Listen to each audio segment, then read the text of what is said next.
അടച്ചിട്ട വീടുകൾ കേന്ദ്രീകരിച്ച് മോഷണം നടത്തുന്ന സംഘത്തിൽ ഉൾപ്പെട്ട രണ്ടുപേർ കോഴിക്കോട് പയ്യോളിൽ പിടിയിൽ.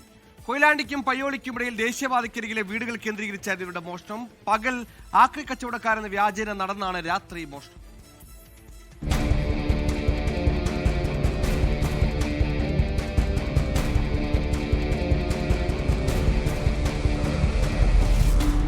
പകൽ സമയങ്ങളിൽ ആക്രി കച്ചവടവും സെപ്റ്റിക് ടാങ്ക് ക്ലീനിങ്ങുമാണ് ജോലി.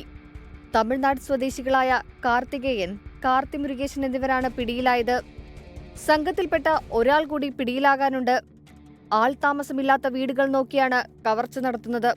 8ഓളം വീടുകളിൽ ഇത്തരത്തിൽ കവർച്ച നടത്തിയതായി പയ്യോളി പോലീസ് പറഞ്ഞു. കഴിഞ്ഞ 2 മാസമായി ഇത്തരത്തിൽ ഇവർ കവർച്ച നടത്തുന്നുണ്ട്. പോലീസിനൊപ്പം നാട്ടുകാരും കള്ളന്മാരെ പിടികൂടാനുള്ള ശ്രമം നടത്തിയിരുന്നു. ഇന്ന് പുലർച്ചെ പോലീസിന്റെയും ജാഗ്രതാ സമിതിയുടെയും നിരീക്ഷണത്തിനിടയിലാണ് കവർച്ചയ്ക്കിടെ ഒരാൾ പിടിയിലായത്.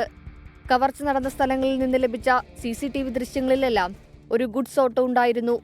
ഈ ഗുഡ്സ് ഓട്ടോ കേന്ദ്രീകരിച്ച് നടത്തിയ അന്വേഷണത്തിനൊടുവിലാണ് പ്രതികൾ പിടിയിലായത്.